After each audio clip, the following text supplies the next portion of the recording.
Live में। आइए बढ़ते हैं इंदौर की खबरों की ओर। कांग्रेस विधायक जीतू पटवारी का बयान। आज से कांग्रेस पार्टी ने एक अभियान शुरू किया है। हमने 1 महीने पहले मुख्यमंत्री शिवराज सिंह चौहान से ग्लोबल टेंडर करके वैक्सीनेशन उपलब्ध कराने की बात कही थी। वैक्सीन के अभाव में लोग काफी प्रभावित हुए हैं। हर पंचायत में 15 से अधिक लोगों की मौत औसतन हुई है। शहरी क्षेत्र में शमशान घाट के आंकड़े का सत्यापन किया जाए, वैक्सीन जल्द से जल्द लगवाई जाए और फ्री लगवाई जाए। कांग्रेस पार्टी आज से इस अभियान को शुरू कर रही है। मुख्यमंत्री जिस तरह से कमलनाथ के प्रति भाषा का उपयोग कर रहे हैं, उससे ऐसा लगता है कि हम उनके दुश्मन हैं। कोविड से जिन लोगों की मौत हुई है, उनको सरकार की योजना का लाभ क्यों ना मिले? कोविड से जिन लोगों की मौत हुई है, उनका भौतिक सत्यापन होना चाहिए।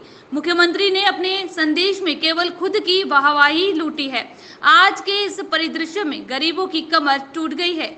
मुख्यमंत्री ने अपने संदेश में क्या खोलना है क्या नहीं, ये स्पष्ट नहीं किया था।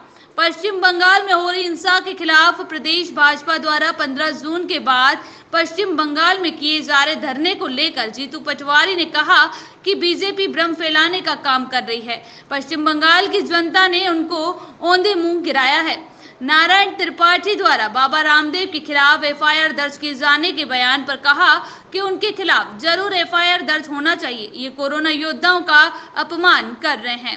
एसआईटी जब पहुंचेगी तब हम जवाब देंगे। धोखे से सरकार बनाई है। शिवराज सरकार के साथ उन्हें लोग धोखा जरूर करेंगे। संभावनाएं टटोली जा रही है। जुड़ा डॉक्टर के घर पुलिस भेजे जाने को लेकर कहा कि अब प्रेशर कम है तो उनको डराया धमकाया जा रहा है।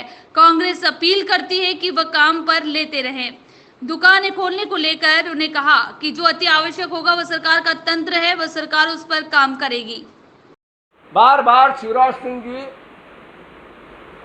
आदरणीय भारतीय जनता पार्टी के अध्यक्ष और भारतीय जनता पार्टी के नेता कमलनाथ जी पर जिस भाषा का उपयोग कर रहे हैं, जिस तरीके की क्रिटिसिज्म के भाव, नफरत के भाव, घृणा के भाव, ऐसे भाव जो दुश्मनी का आधार बनाते हैं, जैसे हम उनके दुश्मन हों, जो व्यक्त करते हैं, उनकी मैं निंदा करता हूं। कमलनाथ जी ने जो सवाल खड़े किए, एक सवाल था कि इस देश में मृत्यु का आधार इतना बड़ा है, सरकार उससे बहुत कुछ छुपाना चाहती है। क्यों छुपाना चाहती है? सच्चाई क्यों सामने नहीं लाना चाहती? हम मौतों को गिनना नहीं चाहते, पर जो कोविड से मरे हुए लोग हैं, सरकार की योजना का लाभ उनको क्यों न मिले, उनका हक क्यों नहीं मिले, ये तो विपक्ष का दायित्व है। शिवराज सिंह जी, जैसा मैंने कहा, 15 से ज़्यादा मौत हर पंचायत में हुई है, और जो लोग कोविड से लिखे हुए आपके रिकॉर्ड में हैं, मैं मानता हूं कि वो रिकॉर्ड एक तरह से भ्रम है, मायाजाल है।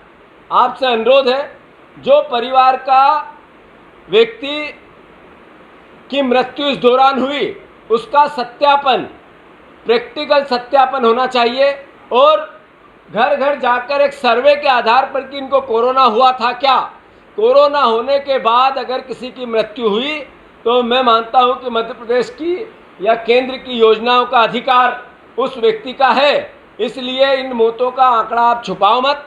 मैंने दावा किया है, अगर आप इसी तरीके से काम करते रहे तो मैंने आपसे अनुरोध भी किया है कि आप चाहो तो हम सार्वजनिक तौर पर फ़ोन लगा कर आपके सामने किसी पंचायत में रेंडमली आप पूछो और कहो कितनी मौतें हुई है, तो आपके आंकड़ों से कई गुना ज़्यादा होगी।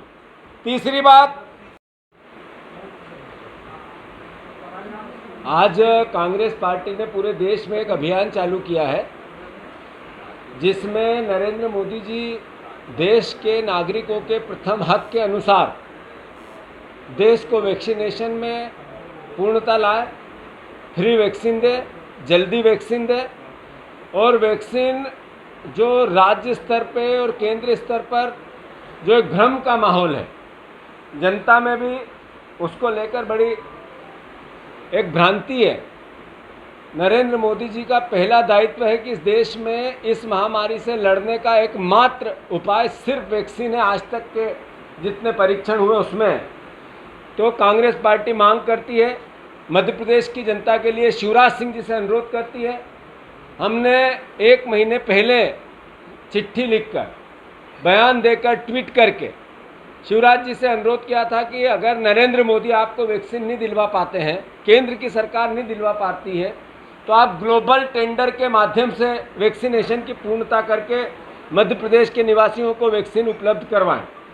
मैं मानता हूं कि ऐसे में वैक्सीन का अभाव, जगह जगह सिर्फ अभियान, उत्सव और अलग अलग तरह की हेडलाइन देने के बावजूद वैक्सीन के अभाव में लोग परेशान हुए, इतनी बड़ी तादाद में हताहत हुए। ऐसी कोई पंचायत जिसमें शिवराज सिंह जी को मैंने चुनौती दी है कि आप मुझे बुलाओ, कांग्रेस पार्टी का प्रतिनिधिमंडल बुलाओ और मीडिया को बुलाओ और हर गांव में फ़ोन करो, पंचायत में फ़ोन करो और पूछो कितने लोगों की मृत्यु पिछले 1.5 महीने में हुई है, तो हर पंचायत में एवरेज 15 से ऊपर का आएगा, कहीं 25 तक भी जाएगा और कहीं 2-4 कम भी हो सकते हैं, पर एवरेज 15 मौतें हर पंचायत में हुई है। इसी अनुसार अगर शहरी क्षेत्र के शमशान घाटों की गणना की जाए तो हर शमशान घाट में जो सरकार के आंकड़े हैं उससे 100 गुना ज़्यादा शमशान घाट के आंकड़े हैं। यानी वैक्सीन का अगर सही समय पे उपयोग हो जाता या परिवार के लोगों को लग जाती तो शायद इतनी मृत्यु से मेरा प्रदेश, मेरा देश बच जाता। इन मौतों का, इन हत्याओं का अगर कोई गुनाहगार है तो ये सरकार है और सरकार से आग्रह है कि वैक्सीन जल्दी से लगवाएं, पूर्ण फ्री लगवाएं। और इस मध्य प्रदेश की जनता ने, देश की जनता ने जैसे सरकार को अपना मत दे के चुना, वैसा अपना हक वैक्सीन के रूप में वो मांगती है। कांग्रेस पार्टी आज उसका अभियान चला रही है। आपके माध्यम से मैं फिर से सरकारों से, केंद्र की हो या राज्य से, मैं मांग करता हूं कि आप वैक्सीनेशन की पूर्णता पर जितनी जल्दी हो मध्य प्रदेश के हकों और हितों के लिए शिवराज सिंह जी नरेंद्र मोदी से लड़े। में अभी बोने का सीजन आने लगा है, पूरा मध्य प्रदेश लॉकडाउन था। मैं देख रहा हूं कि लॉकडाउन खोलने की प्रवृत्ति तो बनी पर उसको प्रैक्टिकल रूप में मूर्त रूप नहीं दिया गया, सिर्फ भाषण और विज्ञापन में बातें जारी है। परसों शाम को शिवराज सिंह जी का आधे पौन घंटे का 45 मिनट से ज़्यादा का प्रदेश की जनता के नाम एक संदेश था। उस संदेश में खुद की वाहवाही करना और क्या बंद करना, क्या चालू करना और अंत में फिर जिला प्रशासन क्या करेगा उस पर ढोलना, मतलब गोलमोल बात करना, एक मुख्यमंत्री को शोभा नहीं देता है। मैं अनुरोध करना चाहता हूं, एग्रीकल्चर की बोवनी का समय, कृषि की बोवनी का समय आने वाला है। सोयाबीन के बीजों का अभाव पूरे मध्य प्रदेश में है। आप सोयाबीन की फसल बोने के लिए किसानों को सहायता मिले, इसकी कार्य योजना समय पहले, समय रहते बनाओ, अन्यथा उसकी भी कालाबाजारी होगी। कालाबाजारी और शिवराज सिंह जी की सरकार दोनों एक दूसरा के पर्याय बन चुके हैं। तो कम से कम किसानों को राहत दें, किसानों का सहयोग करें, इस भावना से का आपसे कांग्रेस पार्टी आग्रह करती है। मैं मानता हूं जो परिदृश्य मध्य प्रदेश का है आज, जो परिदृश्य मध्य प्रदेश का है इन हालातों में, उसमें गरीब आदमी की कमर टूट गई है। जो मजदूर है, जो रोज कमाता और रोज खाता है, पर्ची पात्रता बनने की बात हुई पर अनाज वितरित होने की बात नहीं हुई। मैं मानता हूं 1 महीने से सिर्फ भाषण थे, उस व्यक्ति के घर में अनाज नहीं है। जो पर्चियों का वितरण हुआ, अनाज का वितरण कब होगा, ये आज प्रश्न चिन्ह लगा है मध्य प्रदेश पे। जैसी कांग्रेस पार्टी ने पहले भी मांग की थी कि शिवराज सिंह जी आप रोज कहते आज मैं इतने खातों में पैसे डालूंगा, गरीबों के खातों में 5-5, 7-7 हज़ार रुपये डालें, ये कांग्रेस पार्टी मांग करती है। जो मिडिल क्लास का आदमी कोविड में भर्ती हुआ और या मर के आ गया या इलाज करा के आ गया, मैं शिवराज सिंह जी से अनुरोध करता हूं कि उस मध्यम वर्गीय व्यक्ति को कम से कम 2 लाख की सहायता सरकार दे, हर हालत में दे, अन्यथा वो या तो मर के आया, कुछ बेच के आया है। तो ऐसी निकम्मी, नाकारा और तानाशाही सरकार इस प्रदेश को नहीं चाहिए। एक सहयोगी, एक अपनी सरकार, एक अपना मुख्यमंत्री इस प्रदेश को चाहिए। आप अगर अपने हो तो 2-2 लाख रुपया मध्यम वर्गीयों के खाते में डालें, अगर नहीं हो तो फिर आपने चोरी की सत्ता ली है।